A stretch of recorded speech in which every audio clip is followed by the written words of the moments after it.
tarde, sejam muito bem-vindos. Hoje eu chamo a atenção para você aí, ó, papai e mamãe de primeira viagem, vocês que estão com aquele bebezinho no colo, cheio de dúvidas, cheios de inseguranças. Hoje um bate-papo com a doutora Ivana, pediatra e neonatologista, e nós vamos falar sobre o primeiro aninho de vida do bebê. É só você acompanhar. Na atividade física, hoje uma atividade física em ritmos, dança do ventre. Olha só, você que assiste, você vê a dança do ventre, você gosta, você queria fazer, mas acha que você não consegue? Nada disso. Qualquer pessoa pode dançar e pode dançar sim a dança do ventre. É só aguardar. Na receita de hoje, petit gâteau. Quem é que não gosta, né? Mas esse é um petit gâteau saudável, tá? E olha só as perguntas de hoje. Mito ou verdade que a radiação pode causar leucemia? Será? Quem responde é a doutora Paula Carrilho, hematologista. E a outra dúvida, por que algumas crianças têm o canal da lágrima entupido? Realmente, a gente vê algumas crianças que ficam o tempo todo, né, com a lágrima escorrendo. Como é o tratamento? O Dr. Cláudio Vieira, oftalmologista, fala sobre esse assunto. Estamos no ar, sejam muito bem-vindos.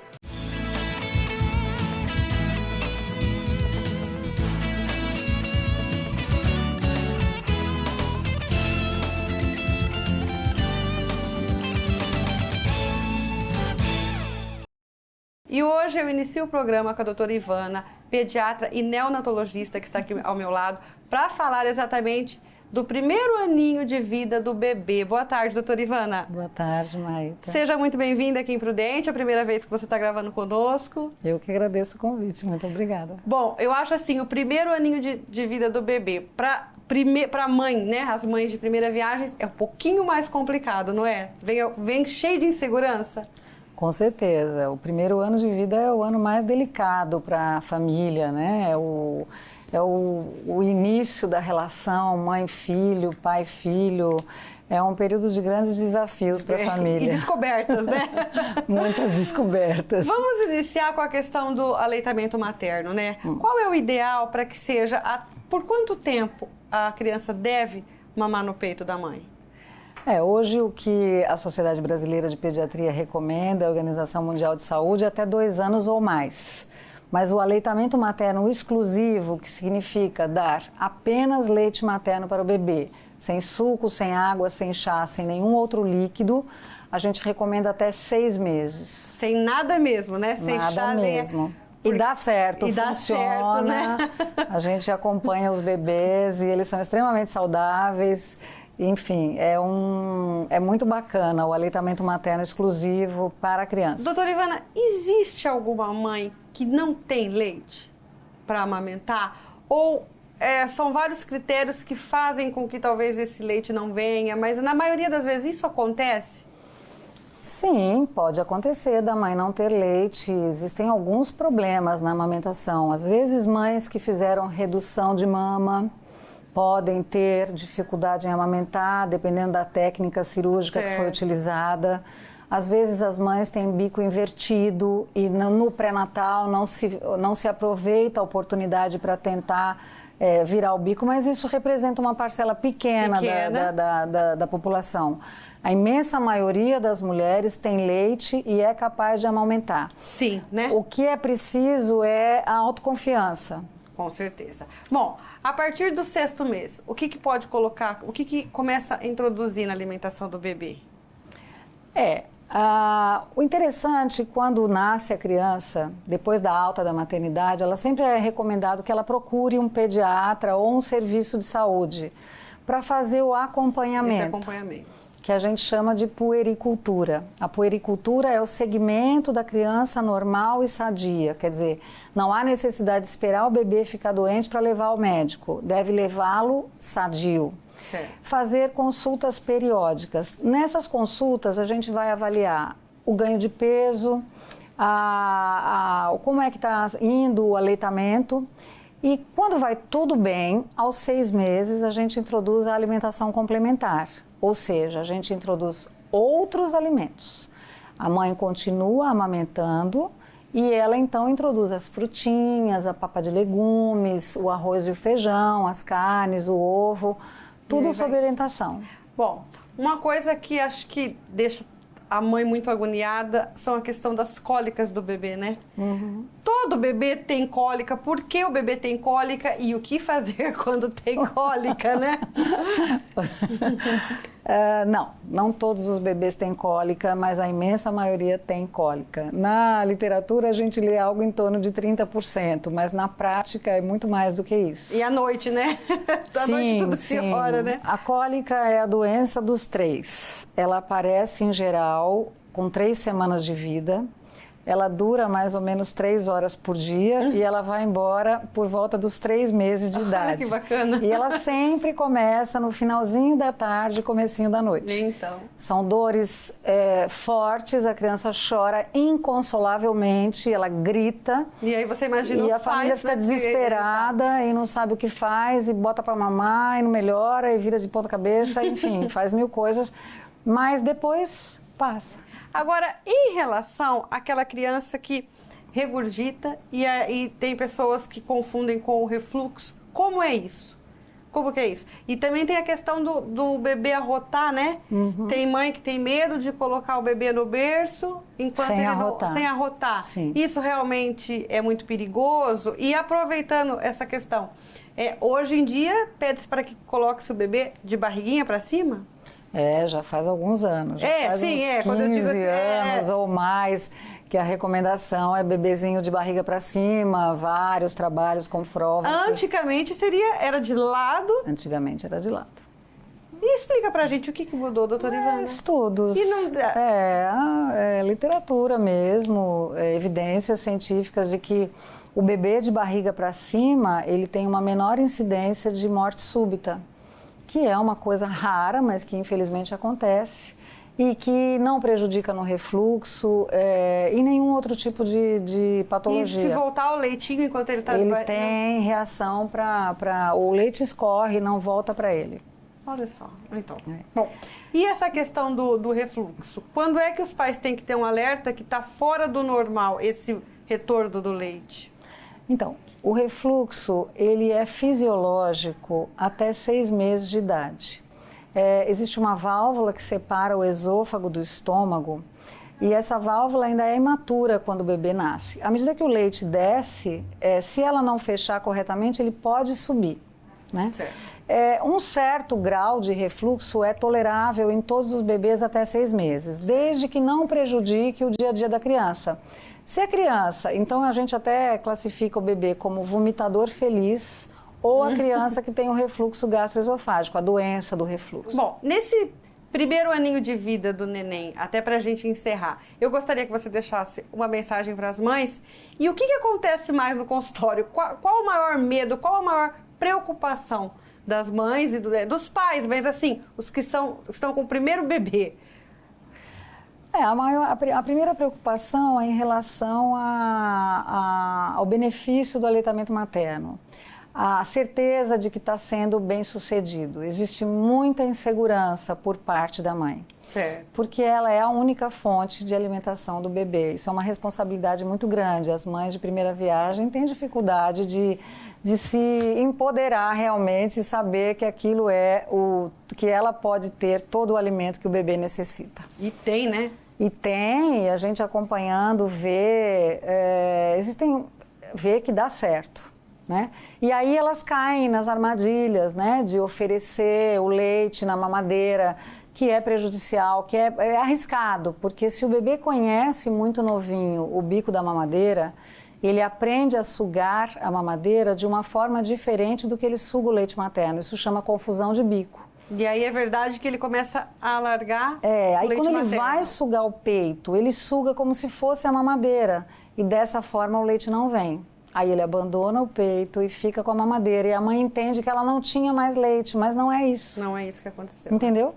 Então, essa é a maior causa mesmo de insegurança dos pais. Depois as cólicas, né? Sim, né? Que realmente são muito frequentes e assustam de fato, né? Todos nós já passamos por isso. Por mais que todo mundo ouça, quando é com você, você assusta, né? Não tem como, né? Você tem que passar, a gente tem que passar por tudo para saber como é que é. Exato. Bom, mais uma vez, muito obrigada pela sua participação e volte mais vezes. Eu que te agradeço. Tá bom? Muito obrigada. Nós vamos para um breve intervalo, mas não sai daí não, porque nós só estamos começando.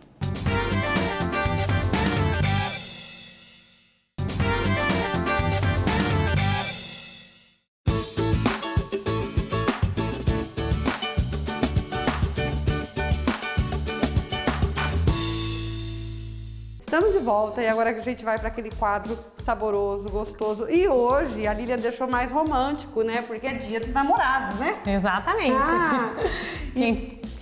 Quem tá pensando aí em fazer uma jantinha pro dia dos namorados e ainda não sabe a sobremesa, um petit gâteau. Então, e olha petit só. Petit gâteau saudável. Por você vai fazer quase 18 anos que tá no ar. Nunca gravamos um petit gâteau saudável. Você vai estrear. Vamos lá. Então vamos lá, os ingredientes, começa a passar aí pro pessoal já anotar. Então nós vamos usar 40 gramas de chocolate 70%, uma colher de manteiga sem sal, um ovo, uma colher de sopa de farinha de aveia, cacau a gosto para polvilhar e eu vou usar uma colher de sopa de xilitol. Aqui no caso, eu optei pelo xilitol para a gente ter menos calorias aí, para quem também não pode com açúcar, mas pode estar utilizando qualquer tipo de açúcar, demerara, açúcar de coco ou até mesmo o açúcar mascavo, tá? Primeira coisa que a gente vai fazer vai ser derreter o chocolate. Então esse daqui vai pro micro-ondas.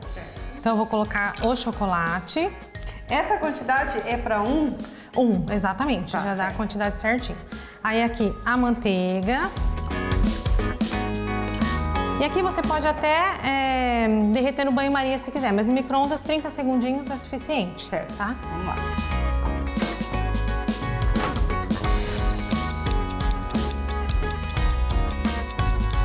Aí aqui agora a gente vai mexer. Ó, já derreteu, né? Isso. Chocolate e a manteiga. Isso, a gente mexe até ficar bem homogêneo.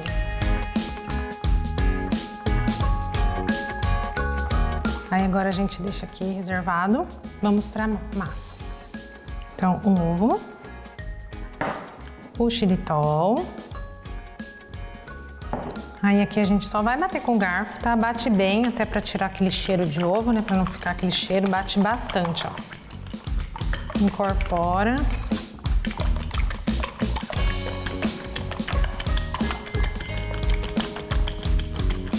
E já adiciona aqui a farinha. Farinha de aveia, uma colher de sopa. Tá, então aqui já incorporei bem. Eu vou adicionar o chocolate e misturar tudo, tá?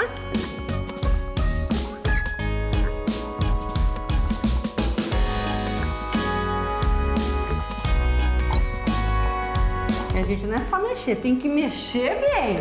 Porque aí parece que ele vai engrossando, né? Ó, ele vai dando uma liga, mudando, ó, com a própria farinha, né, de aveia. Ó. Olha a cor. Ó, né? Aí aqui, o ideal é a gente fazer em formas de cerâmica, tá? Ou porcelana. Certo. Por quê? Por conta do calor mesmo, até para ele conseguir ficar aquela casquinha e o miolinho mais cru mesmo, tá bom? E claro que também vai depender do forno, porque a gente vai acompanhando, né? Dependendo do forno aí de 7 a no máximo 9 minutos aí. Certo. Então a gente coloca, olha.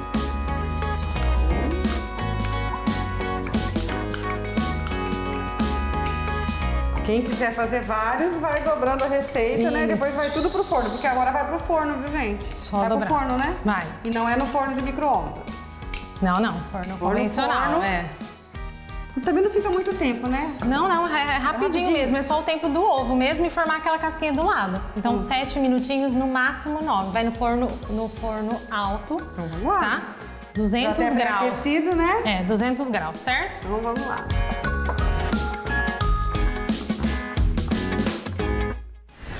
Ó, então, tá vendo? Ó, ele fica, ó, o meio, ó, mais molinho e em volta cozido. Ó, Certo. né? Aí eu fiz em homenagem ao Dia dos Namorados. Olha aqui o capricho, olha o coração. E aí a gente vai 2 corações. virar. E também já tem, ela já trouxe um aqui pronto e preparou esse aqui na hora. Isso. Olha só que lindo! Aí aqui a gente pega e polvilha um pouquinho do cacau. Lilian, não me mata se você não calculou, vai, mas dá pra falar em calorias um petit gâteau desse? Um petit gâteau de 200 calorias, a média 220. Ó, tá bom. Né? Ó, tá bom.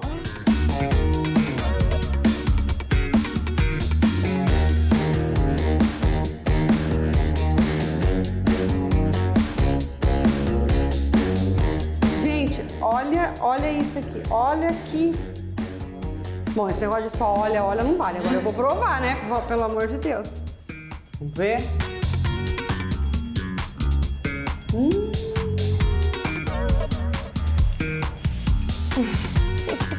Que receita saudável é essa?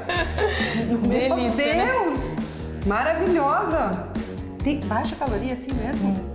A gente usa, né, o cacau 70%. Que é o que você falou já dos benefícios, Trocamos né? a farinha, né, refinada pela farinha de aveia e em pequenas quantidades, uma colher de sopa, né? E rapidinho também, né? Rapidinho. Ó, de 7 a 9 minutos. Não deixa passar porque aí vai virar bolo.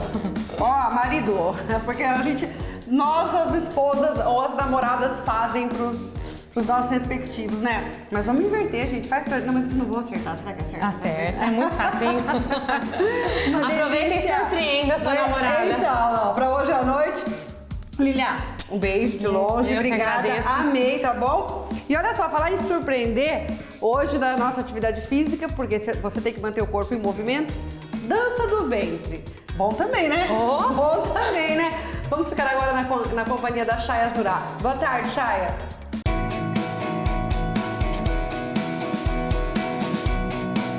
Corpo em Movimento. Oferecimento Movement, líder nacional em equipamentos fitness. A solução é nossa, o movimento é seu. E Clínica Sample, cirurgia plástica e odontologia estética. Boa tarde, Maíta. A dança do ventre é uma dança bem completa. É uma atividade que ela vai trabalhar a parte física, o psicológico e o emocional de quem está praticando essa arte. É uma dança que ajuda muito a mulher a distrair, a relaxar, a trabalhar o corpo e a aprender a gostar mais de quem ela é, se aceitar mais como ela é, com as suas qualidades e com os seus defeitos. A dança do ventre vai fazer você se enxergar de uma maneira mais carinhosa. Eu vou aproveitar e vou mostrar um passinho aqui para vocês hoje. E você que está em casa pode até tentar dançar um pouquinho, que aí já dá para você sentir um pouquinho de como é a dança do ventre no seu corpo. Toda mulher pode praticar a dança do ventre, independente do tipo físico, independente da idade. Toda mulher pode dançar essa dança. Então eu vou ensinar para vocês o seguinte, ó. A gente vai desenhar um 8 deitado, como fosse o símbolo do infinito. A gente vai desenhar esse 8 no quadril. Na dança do ventre, a gente chama esse movimento de 8 para trás.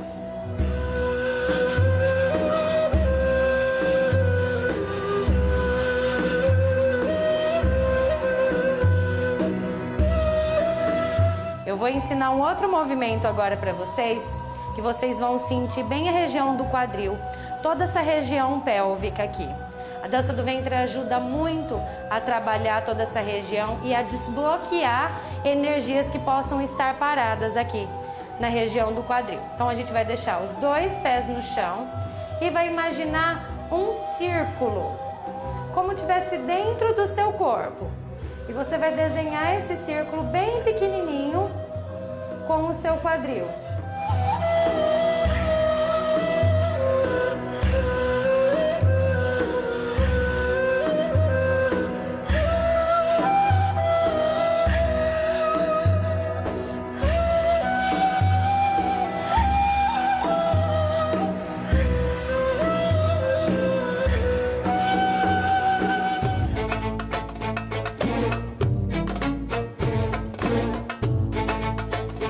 Agora convido vocês a dançar um pouquinho aqui com a gente, experimentar a dança, juntando esses dois movimentos que eu ensinei, o 8 e o redondinho.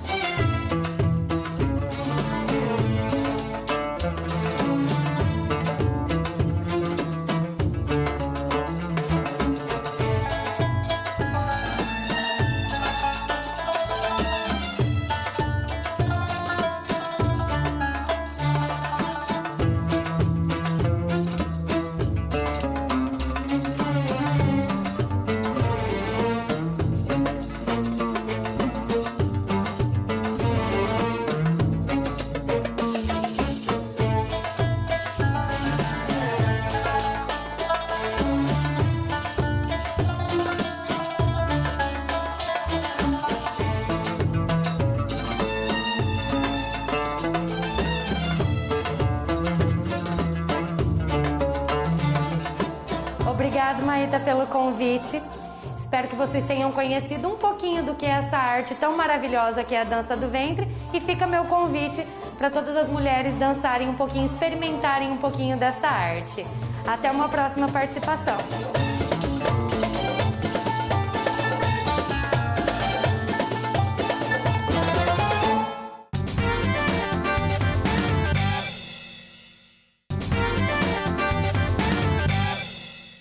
Estamos de volta e olha só os assuntos que a gente vai abordar hoje. Por que algumas crianças têm o canal da lágrima entupido? Como é o tratamento? E olha essa outra pergunta aqui. Mito ou verdade que a radiação pode causar leucemia? Fique ligado. Doutor Responde. Oferecimento: Instituto de Radiologia Presidente Prudente, Visare Hospital de Olhos, sua visão levada a sério. Oncocare, referência no tratamento humanizado do paciente com câncer. E Laboratório Marcelini, especializado no teste de Covid-19. Bom, então vamos lá. Seguinte pergunta, Dr. Cláudio Vieira, oftalmologista, responde: por que algumas crianças têm o canal da lágrima entupido? E como é feito o tratamento? É aquela criança que fica lacrimejando o tempo todo, né? Boa tarde, Dr. Cláudio. Boa tarde, mais uma vez aqui, Maíta, para falar com vocês e tirar as dúvidas. A pergunta é: a criança pode ter obstrução canicular, ou seja, obstrução do canal lacrimal? Sim, isso é congênito. A grande maioria das pessoas, quando tem obstrução do canal lacrimal, é na fase de bebê, na fase de criança, que a gente chama de obstrução canalicular congênita. E o que faz? Normalmente, a gente faz tratamento com colírios, higiene e às vezes sondagem das veias lacrimais. Mas tem um exame que é pedido, que é um exame radiográfico, que só o fato de injetar o corante no canal lacrimal às vezes desobstrui. Então a gente faz primeiro a avaliação clínica oftalmológica, o exame se necessário e tratamento com colírios e massagem. A massagem é extremamente importante. Eu sempre comento com os pais que 90% do tratamento está relacionado à massagem. A massagem no local exato, que o oftalmologista vai te explicar.